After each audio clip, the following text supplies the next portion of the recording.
Ashton Forbes is a citizen journalist and consultant. He grew interested in the UAP phenomenon around 2017 after the DoD Navy videos were admitted being real. Since then, he has been an observer of various videos, some more compelling than others.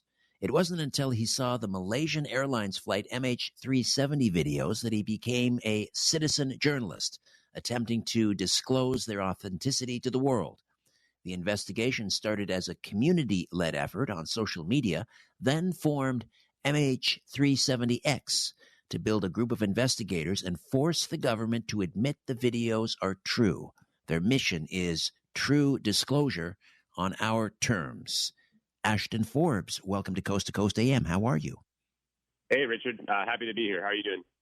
Very well, thank you. I want you to maybe tell us a little bit more about yourself. I want to be careful because you've sort of indicated, there's only so much you can divulge about your background without, getting yourself into some hot water. So I don't want to create any problems for you.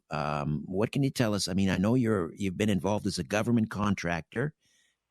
You have top secret clearance. Is that correct? Yeah, and right away, I don't want to mislead anybody. I don't have any secret information. I'm not holding anything back with respect to this investigation. My job is in healthcare IT, and I have a job that I am a contractor with the government. That's how I have that clearance.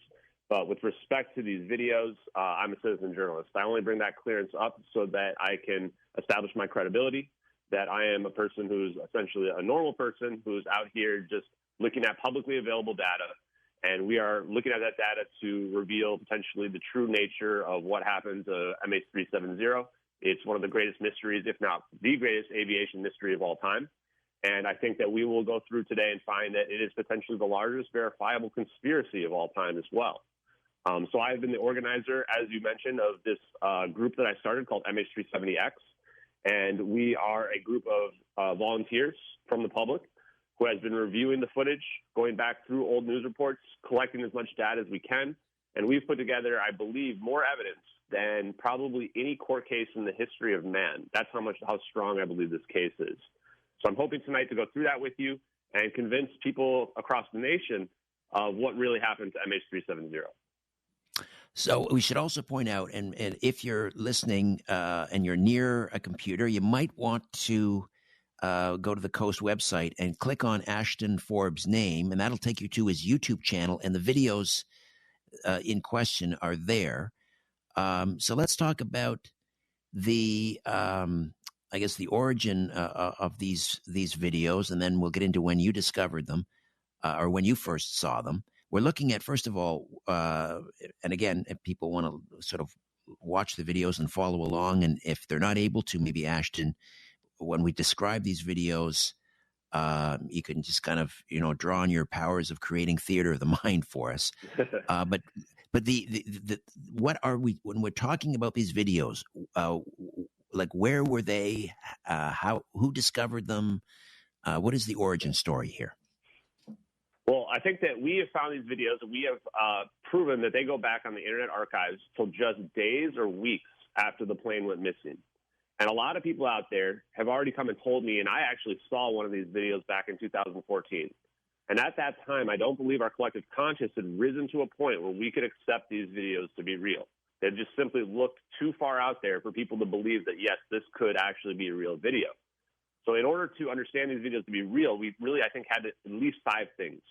We had to see those 2017 DoD Navy declassified footage, which showed us what forward-looking infrared looked like from a drone. We had to see the 2019 Trump satellite image, which if you Google that, you will see that there is a satellite picture that was out there that Trump posted in 2019. We had to understand some advanced theoretical physics concepts that were only really out there in the public view from 2020 and beyond. We had to understand that room temperature superconductivity could be possible, which I only think got into the zeitgeist in around when this LK99 substance came out several months ago. And then lastly, I think we need to understand how advanced AI and computer technology could get, which has only probably been in the last few years that we've seen stuff like ChatGPT. So these 2 videos that were out there, they have been reemerging on social media. And the most recent time they reemerged was around August 7th, potentially August 8th, on a UFOs subreddit. I had been lurking across social media, seeing various videos since 2017, and never saw anything that was as compelling as when I saw these videos. And I remember seeing our drone video, which is a colorized thermal of an electro-IR FLIR video camera, a multispectral camera we believe Raytheon produced. And when I saw it, I remembered, I had seen this before. And then I saw the second video. And the second video appears to be side-by-side stereoscopic footage from what we presume to be data being pulled from USA 229, a spy satellite that is producing a 3D generated battlefield awareness map similar to Google Earth, but for the military in video playback.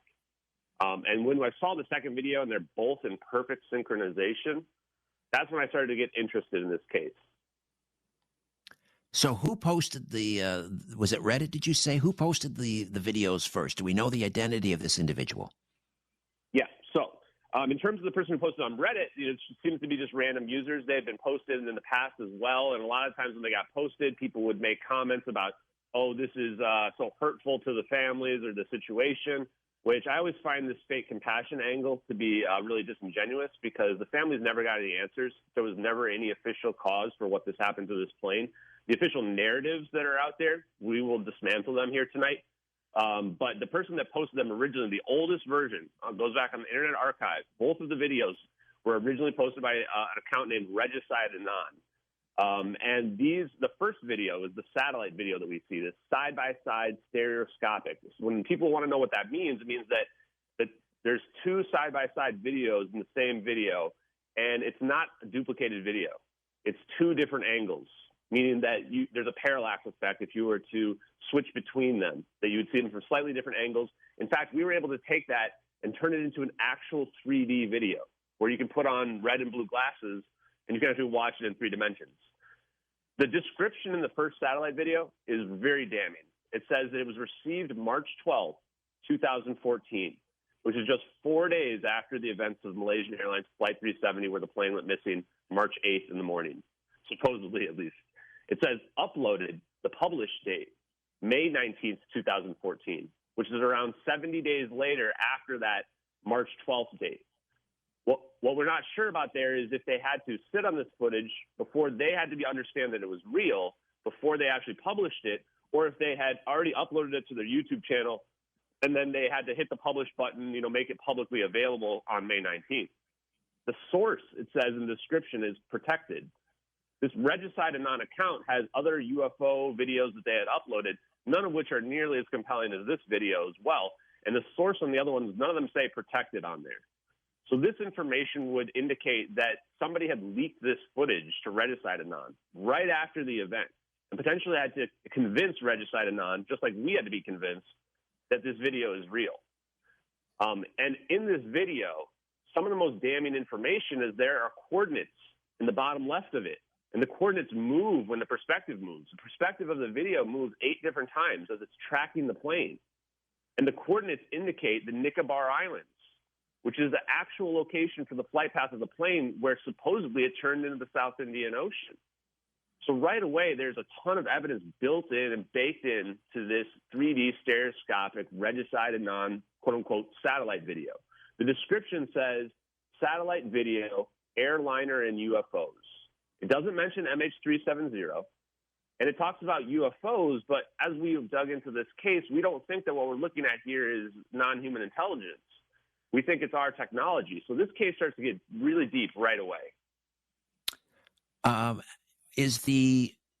In the video, is the satellite identified in any way? How do we know which satellite is responsible for this? So where we see the coordinates in the bottom left of the video, we also see a satellite designation, NROL 22, which is known as USA 184. And this is a satellite that went up in 2006. And there's a Newsweek debunk out there, if you were to Google this and try to debunk it. And in that Newsweek debunk, there's only one fact throughout the whole thing. It claims that someone named Hoaxeye says that this satellite designation in this video is NROL 33, which was sent up after the plane went missing. However, we can see very clearly from the designation that they're not 3s, because there are other 3s that we see in the coordinates, And we can tell that what we're looking at is actually twos in the satellite designation. So this tells us that all the debunks out there are objectively false, which is very suspicious just to begin with. NRL 22 is presumed to be the command satellite for the SBIRS system, Space-Based Infrared System. It does global persistent infrared surveillance monitoring. I suggest that the listeners Google right now SBIRS if they're in front of their computer and go hit the video tab in Google, and you will find a Lockheed Martin video that shows that these satellites are constantly surveilling the entire world. And what's happening is they're able to produce this Google Earth video playback for the military, where they can pull up satellite coordinates anytime, potentially anywhere in the past, and they can pull back video updates of any kind of information. The SBIRS system is meant for tracking boats, planes, missiles is the one that they talk about a lot. But it's essentially for the exact same purpose that we see in here. Now, the satellite designation, assuming to be this command satellite, 2006 is the same year that the SBIRS system was put online.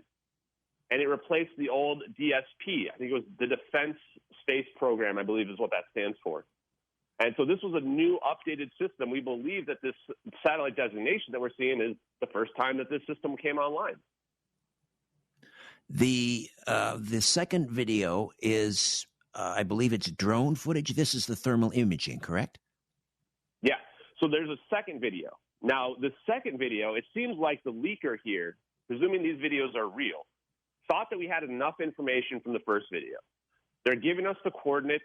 This is the exact location where this plane could have easily gone missing, where we say the narrative says it went into the South Indian Ocean. We were able to look at all satellites that were out there because they are able to be tracked from amateur trajectories, even going back to 2014. We have all of them very accurately. We found USA 229, which was in the right location, in the Nicobar Islands, staring down at these coordinates with a sister satellite right next to it, capable of taking the 3D stereoscopic imagery that we see in the satellite video. We ignored it. May 19th goes by. Media doesn't pick up on it. So June 5th, there's a second video. It's a drone video presumed to be from an MQ-1C Gray Eagle using a multispectral camera. The HUD information has been removed off of it and stripped off of it. There seems to be a thermal layer that was manually added by the leaker. The description on this video says received June 5th, 2014, uploaded or published June 12th, 2014. There's much less of a time lag between when it was received and when it was published. It seems to have been received/uploaded about 3 weeks after the first video. It's from a different angle. The first one is looking down from outer space, just like you would expect if you're looking at Google Earth. The drone video is looking from the side angle, and you can tell that it's actually the drone was cropped out of the satellite video, which indicates even more intent.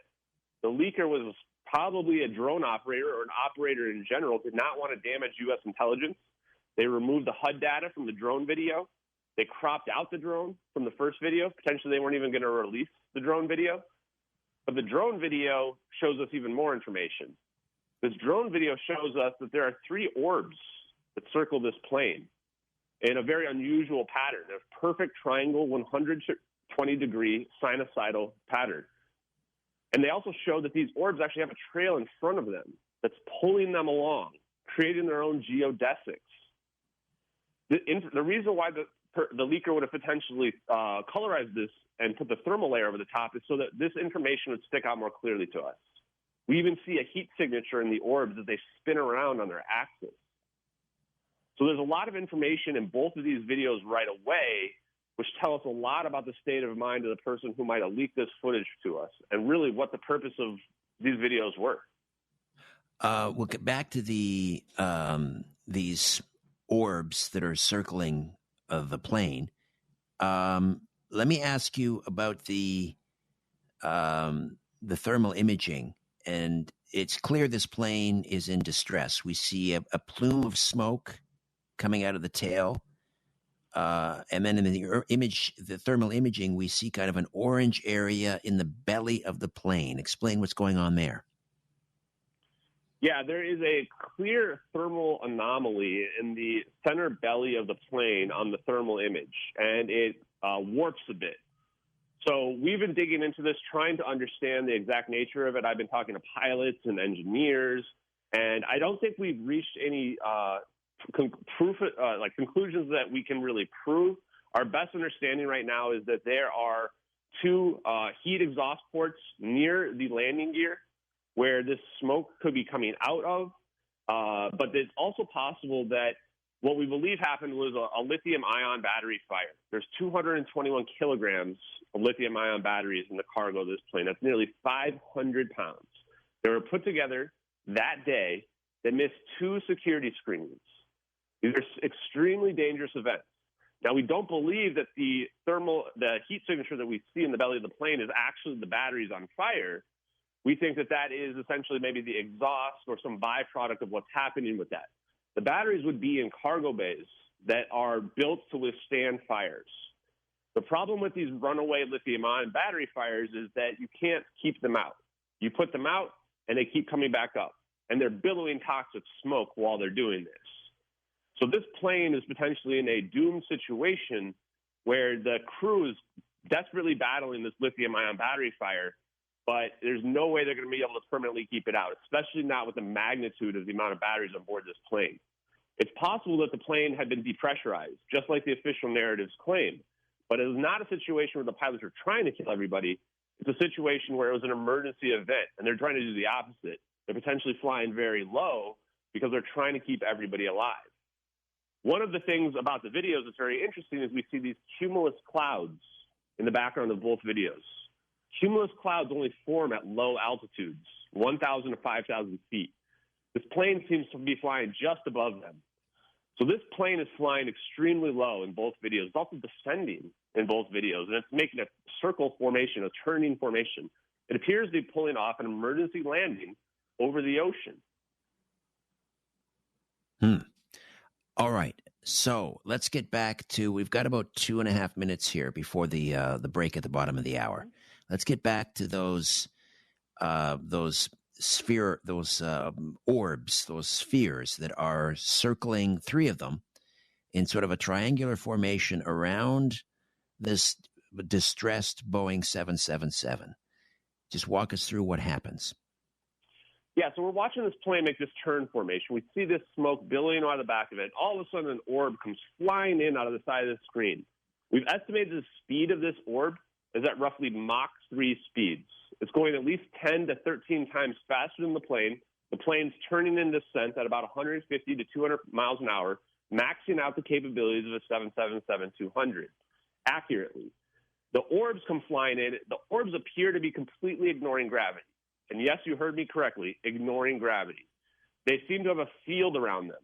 It's not a solid metal ball that we're looking at here. It looks like we're looking at an energetic, potentially even plasma field around this orb that can come in, ignore gravity, come in at extremely high rates of speed, slingshots past the plane, and then comes back to the plane as if it's tracking the plane it had locked on. The first orb starts to circle around the plane. Then a second orb shoots up through the water, up through the cloud, and gets in formation with the first orb. Less than 5 seconds later, a third orb appears from the side of the screen. Once they lock in, they create a perfect equilateral triangle, and they begin to sphere the plane, circle around the plane in this sphere pattern. And if you were to crunch time down together, it would create this circle pattern around the plane, this spherical pattern around the plane. This is where on the thermal we can see these geodesics, where we see these dark lines in front of the orbs, pulling them along. They appear to be using, if we were to estimate here, some type of laser, pulse laser, that is able to create these geodesics in front of them that pulls them along, like nothing we've ever seen in UFOlogy, at least not in this high quality.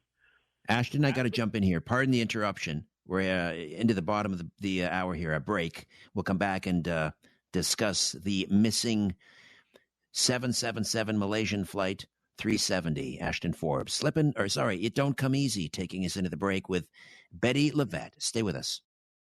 And we're back with citizen journalist Ashton Forbes. And again, if you go to the coasttocoastam.com website and go to tonight's show info and click on Ashton's name, which is highlighted, that'll take you right to his YouTube channel at JustXAshton, at JustXAshton. And there you can see the very videos that we're discussing. One, a spy satellite video, stereoscopic spy satellite video, and another, a video that appears to be taken from a drone, and then there's a thermal imaging overlay that shows you what's going on.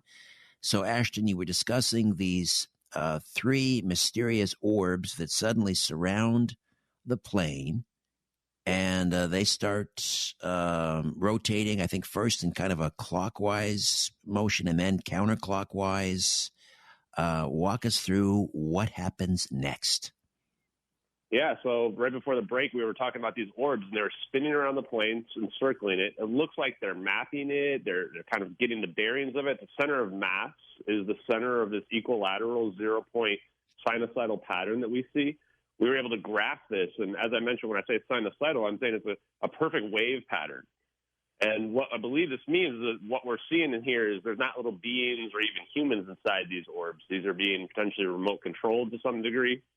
And as they get to this cloud, their pattern and orientation changes. The pattern is still continuing to circle around the plane, but they become vertical, like in a ring formation around the plane. And then roughly 5 to 10 seconds later, all of a sudden we see this zap, for lack of a better term. And the plane disappears out of both videos at the same exact time. Now, when we see this event happen in the thermal video, it's a dark, cold event. It's not hot. This is very important because that means it's not an exothermic event. We're not looking at an explosion. We're not looking at even at an implosion. We're not looking at this plane being blown apart. We are looking at a absorption of energy. That's what endothermic event means as opposed to exothermic event, which would be a release of energy. So what we think we're seeing here is that this plane is undergoing a macroscopic phase conjugation or macroscopic quantum coherence event, which is similar to what we see in physics with the double slit experiment, where an object can go from a deterministic point in space and time to a probabilistic location. Another way to think of this would also not be like a wormhole. It's not a black hole, because if this was a black hole that we're seeing, we would expect everything to get sucked into it. If it was an explosion, we would expect all the clouds and everything to get blown away as well. If this was an explosion, we would expect the event to be much larger than we see here due to the large amount of mass of this plane. The amount of energy released would be significantly larger. We don't believe we're looking at cloaking because this smoke trail that we're seeing all of a sudden just stops the moment the plane disappears. So what we think we're seeing here is this plane's time is speeding up. It's increasing its speed. It's accelerating. In order to do that, we believe its mass had to be reduced to zero. We might be seeing the same thing that we're seeing with these orbs, where all of a sudden they can ignore gravity. One of the only ways that you can do that is you reduce your mass, your relative mass, to zero. You separate yourself from space-time. So these spheres, these orbs, mm-hmm. What is responsible for this? You mentioned there's no beings in there. These aren't UAPs. I mean, do you speculate that this is extraterrestrial technology? Is this, I don't know, some secret space program? What are we looking at here? Yeah, great question, Richard. And I'll just admit, early on, I thought we had to be looking at non-human intelligence in these videos. It seemed like whatever this technology was thousands of years more advanced than we were. But as I've dug into this case, as I've talked to people out there that are engineers, physicists who are extremely intelligent, I've come to learn that I believe these orbs that we see here are potentially a contractor of the Department of Defense, that may be working with the Navy, the Air Force, the big names that are out there. I'm not going to name drop them now, but you guys can probably imagine which ones they are. I think that from the traditional perspective, they are UAPs because they're unidentified area phenomenon, but they are, I believe, our technology.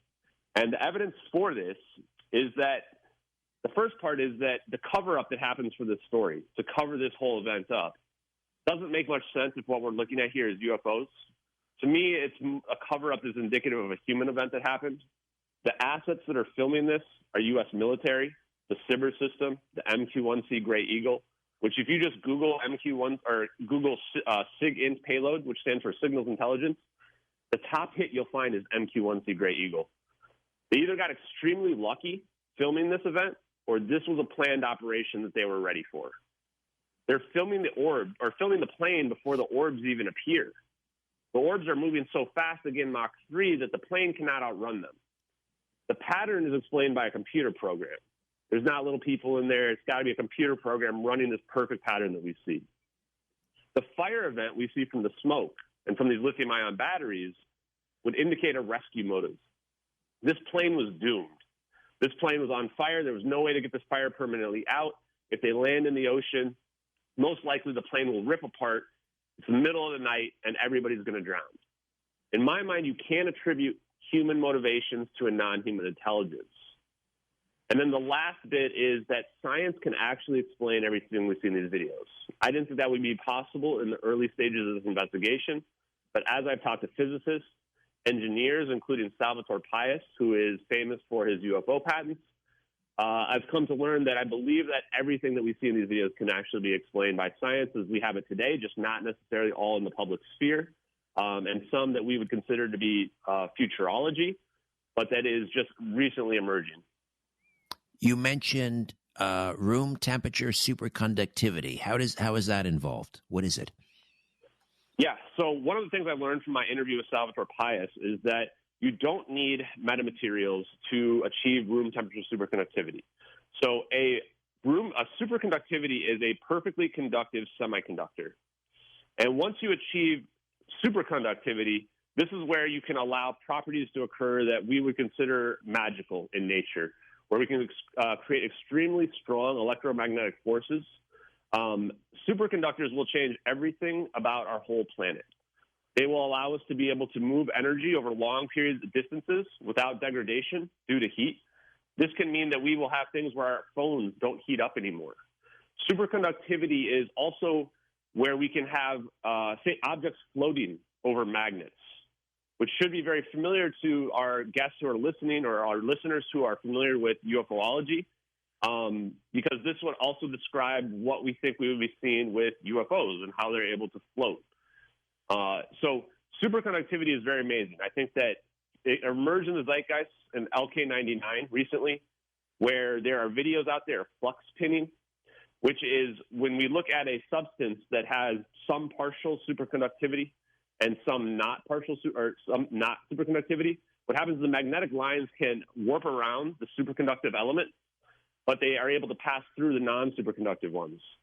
And when you have that in a single rock where you have both of them, what happens is the rock just floats freely over a magnet. And then you can actually move the magnet to its side and above, and the rock will still float in suspended animation. So there's videos of this that I suggest people check out. We believe that superconductivity is the key to all of this, that allows for the objects to be floating, for them to break away from space-time, is that when you have these superconductors and you either rotate them or you put them in the right pattern where their electromagnetic forces can be focused, that will allow for this effect that we see here where they create this sphere around them, this field, energy field, which is the non-radiating barrier. And that is essentially the point at which space-time is interacting with the local vacuum energy state, which is, think of it as just space in general. So we're seeing basically the barrier between the force they're creating and our local space-time. So they're dramatically reducing, the mass of the plane in order to accelerate it. Is that the idea? That's our current understanding of it right now, based on 3 months of digging into this, going into more science than I have and ever thought I would in my whole life, potentially. And my background is in, business and economics and IT. So this has been, a learning experience for me and get into the scientific aspects of it. And I would encourage everybody out there who is in academia, in science, in electrical engineering, physics, to dig into these concepts, because these will be proven to be accurate, will be proven to be true. These things will be possible despite the fact that it sounds fantastical. So yes, I think that what we're seeing here is that we have this mass reduction from this field that is separating whatever mass or object is inside this orb, and potentially the same thing that's happening to the plane, from the rest of space-time, which allows the mass to be reduced to zero, which then allows you to ignore gravity, have zero inertia, and allows for acceleration to the speed of light, maybe even beyond it. According to the double slit experiment, we know quantum teleportation is possible, non-locality, and quantum entanglement. So we might be seeing a quantum entanglement type effect happening here, where this plane is, in our minds, teleporting, but the better way to explain is that it's just accelerating at an extremely high rate of speed. In the thermal video, in the frame right before this event happens, you can actually see the plane begin to blur. And you can also see the plane get a little bit smaller if you were to put an overlay over the previous frame, which might indicate this mass reduction event just beginning to happen, as if you were to take a picture of a runner who's just accelerating really quickly. If you were to reduce the mass of this plane and accelerate it to the speed of light, what happens to the 239 people on board at that point? Yeah, great question. And I want to, at this point, go ahead and give my condolences to the families of the victims. I think they have been through hell, and all I want to do is get answers for them. And I don't know if these people would have survived. We are talking about an event where there was potentially a lithium-ion battery fire explosion. That's what made the plane go dark. This plane was flying for an hour and 20 minutes before it gets through the Nicobar Islands, where we think our videos happen. The plane could have been depressurized, so we might be dealing with toxic smoke, potential hypoxia, where the pilots are not trying to kill them, but they're heroes that are trying to fly low to give the passengers enough oxygen. It's already hard for me to believe that everybody would have survived just to this point. Now we have to survive a scientific event that I didn't even know was possible 3 months ago. But science actually has hope in this front. If this creates a field around the plane where the whole plane can undergo this event, the people inside potentially would just instantly appear wherever the endpoint is. Their time would just happen, to their perspective, their frame of reference in terms of Einstein physics, their time would just appear instantly. Like they're going to have this time dilation effect, which means that from the outside observer's perspective, they would show up even potentially in the future for us. That would be proportionate to the distance traveled. So if they were only go a small distance, they would appear in our time in the very near future. If they were to go a very long distance in their time, it would happen instantaneously. From our time, it could take days, weeks, hours. Hard to say exactly. Again, dependent upon that. What I've learned from talking to Bob Greenier, who is another engineer that I spoke to, there is a lot of applications for this. But the part about this relative to this plane is that you can pretty much pick the plane up and put it anywhere you want. You can even set it down somewhere using this type of technology. And you could have it so that even though we do still have to obey the laws of conservation of momentum, that you can actually slow the plane down the same way you speed it up. So theoretically, they could have survived this event. And do we have any clues as to the location of where they transported it, like Diego Garcia or where? So all the conspiracy theories say Diego Garcia. So if I'm a betting man and speculating, that's where I would put my money. The circumstantial evidence for this is that there was a fire suppression device from a B777 that washed up in the Maldives a couple weeks later. There was also a sighting in the Maldives. The reason why the sighting in the Maldives was ignored is that the time didn't make any sense. It was supposedly at 6:15 a.m. local time, which Maldives is west of Malaysia, so this would make it similar to the time where this plane supposedly crashed into the South Indian Ocean. The people on the island there, several of them, saw a jumbo jet flying so low they could make out the windows and they could make out the red and white stripe of Malaysia Airlines. The Maldives is very close to Diego Garcia military base. There's also, about a week later or 10 days later than the plane went missing, there was a picture posted on the website 4chan, which everybody just assumes everything that gets posted there must be fake. But it was supposedly from the American passenger, Philip Wood, saying that he felt like he was drugged, couldn't think clearly, somehow prison style, hit a phone in his rectum and was able to get a black picture out and post it on the website. The EXIF data on this picture points to Diego Garcia military base. So either this was an elaborate sorry. ruse. Go ahead. Sorry, Ashton, I got to jump in here. Apologies for the interruption. We're approaching the top of the hour. We'll continue this conversation on the other side. The disappearance of MH370. Has it been solved? Taking us into the break, Johnny Cash and I hung my head right here on Coast to Coast AM.